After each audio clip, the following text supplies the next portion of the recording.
A indústria cinematográfica, especialmente da Disney, da Marvel, tem explorado uma fraqueza nossa na maneira dela de contar histórias. E eu acho que essa exploração dessa fraqueza vai, a médio e longo prazo, provocar danos na maneira como a gente se relaciona com a contação de histórias, na maneira como a gente se relaciona com a fabricação de universos, com a produção de mitologia. Claro, a mitologia é importante, porque a mitologia de uma cultura, ou o conjunto de símbolos arquetípicos que representam os ideais de uma sociedade, eles são importantes para a gente entender o que é a perfeição de cada um, o que é o modelo de cada um, dos determinados arquétipos que a gente procura ao longo da nossa história. A gente quer um herói? Esse é o herói. A gente quer um vilão? Esse é o vilão. A gente quer a pessoa que passou por profundas transformações interiores? É aquele lá.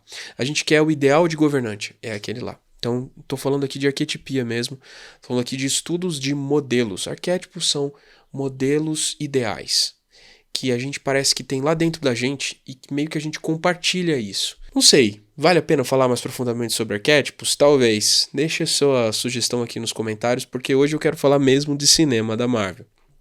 Eu assisti todos os filmes recentes, todos os filmes da Marvel, com os meus filhos e minha esposa, porque o B entrou na fase de curtir mais heróis e a gente estava meio por fora disso, a gente começou a assistir e tal, e se atualizou da narrativa, né?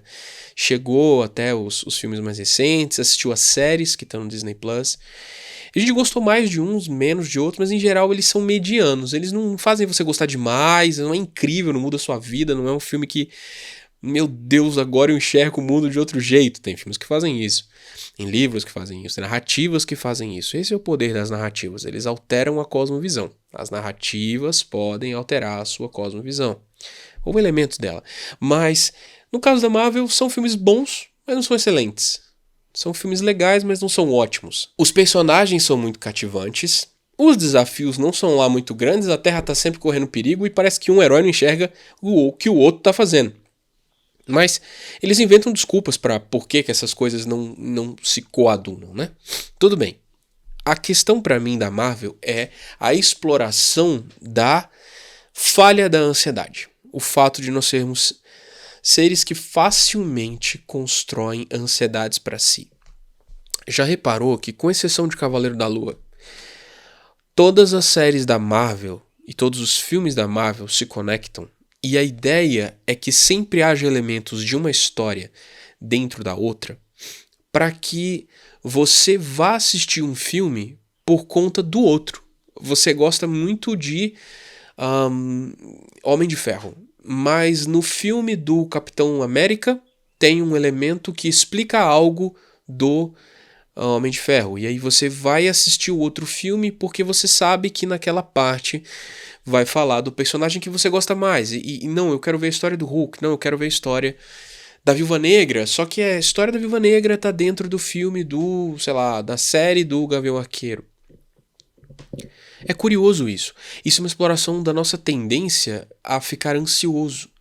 E todo filme da Marvel é parte de uma contação de histórias maior, que é o Marvel Cinematic Universe, é o MCU.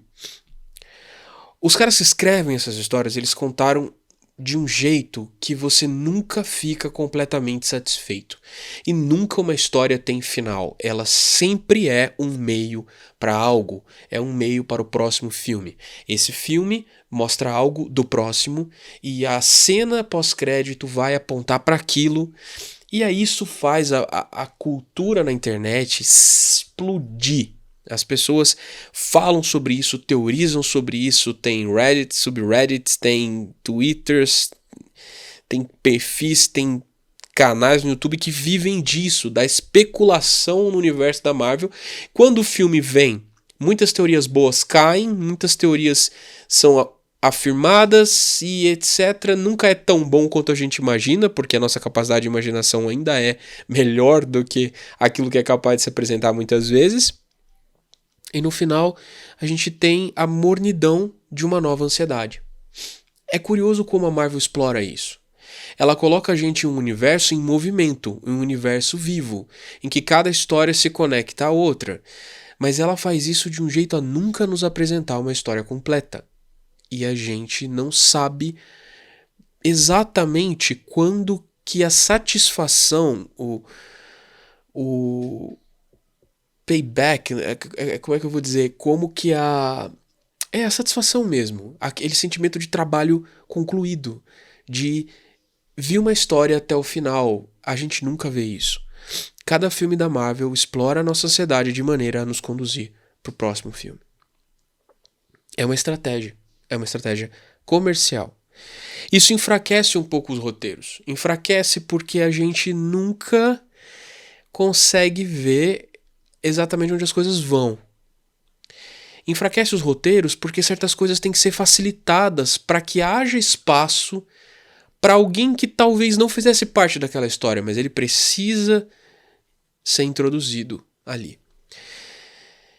Muitos elementos são apontados para lá e para cá e eles não vão aparecer na história. Eles não fazem parte do universo. Eles só fazem a gente teorizar sobre coisas que a gente viu nos quadrinhos, sobre coisas que a gente viu em filmes mais antigos, sobre elementos. É uma exploração dos cantos mais escuros da nossa memória, que não leva a lugar nenhum. E no final das contas, tudo que você tem ao final de um filme da Marvel é a vontade de assistir um novo filme. Comercialmente, isso é incrível. Os caras acertaram muito. E é pouco provável que essa maneira de contar histórias não se torne a maneira dominante daqui pra frente. A grande questão pra mim é a exploração da ansiedade. A indústria do entretenimento tem feito escravos por meio da exploração da maneira como a gente pensa. Eles entendem como a gente pensa. Especialmente os mais jovens tendem a ser mais ansiosos e a querer conclusões, querer a segurança de uma história que terminou. E no caso da Marvel, as histórias nunca terminam.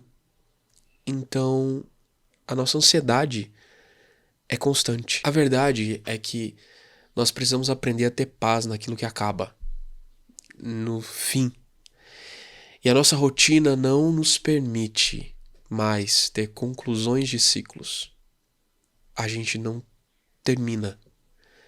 A gente não acaba. A minha preocupação é quando que isso vai atingir a maneira da gente fazer igreja. Porque o standard do entretenimento sempre afeta a igreja do entretenimento. Porque existem igrejas cujo objetivo é ficar cheio de pessoas interessadas em entretenimento cristão. Quando que essa ideia da construção de ansiedade vai começar a afetar o nosso modelo de culto? Talvez já afete.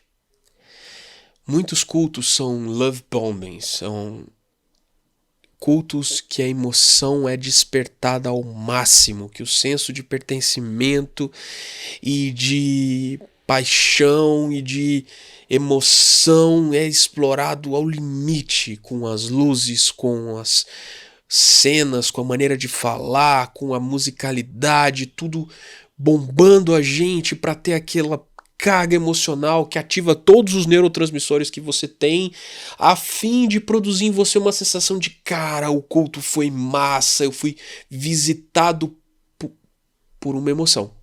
E eu não sei exatamente pelo que, mas eu tenho que voltar para um próximo. Cara, existe um componente emocional muito intenso na relação com Deus. A nossa alma, a nossa emoção é tocada pelo Espírito Santo. E existe um derramar, existe um...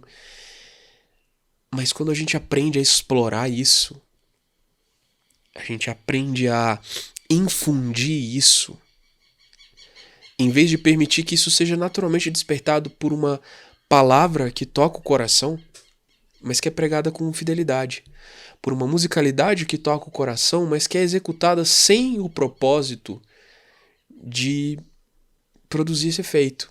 Ela é uma musicalidade simples, mas ela não é intencional nos seus efeitos. Ela é pura. É difícil de a gente separar a intencionalidade de produzir o efeito e de que esse efeito faça as pessoas retornarem. Eu sei que é estranho o que eu tô falando. E talvez as pessoas vão ouvir e falar assim, mas sei lá. Mas há sempre alguém que vai entender o que eu tô querendo dizer. Até onde vai a nossa intencionalidade de produzir efeitos emocionais nas pessoas quando nós pensamos no culto? Não sou contra a emoção no culto. Pelo contrário, eu sou uma pessoa que se emociona profundamente com o evangelho, com a música. A musicalidade cristã me toca muito. E eu toco, eu canto, eu entendo que é isso. E eu sei que existe uma transmissão de emoção. Mas quando isso se torna o centro, a gente está competindo com o evangelho. E isso pode ser danoso. Porque a gente pode estar explorando necessidades das pessoas, as ansiedades das pessoas, as fragilidades emocionais das pessoas, o senso de pertencimento quebrado das pessoas. O evangelho tem que bastar. A pureza e a beleza da graça tem que bastar. Que o Senhor nos livre de transformar os nossos cultos em parte de uma indústria de entretenimento que existe para roubar o homem de Deus. Porque o pior roubo é aquele que a pessoa não sabe que está sendo roubada. E a gente fazer igrejas que exploram as falhas emocionais das pessoas é fazer igrejas que substituem Deus. E aí o culto perde o propósito. Ele deixa de ser o centro. Deus deixa de ser o centro. E as nossas emoções se tornam o centro. E isso evolui para uma igreja profundamente antropocêntrica. Que a simples psicologia pode substituir o evangelho. O simples estudo, entendimento e explicação e racionalidade da mente humana, culto vira uma sessão de terapia. E ao longo do tempo que a gente vai ter uma substituição do Cristo por um arquétipo genérico, um ideal genérico.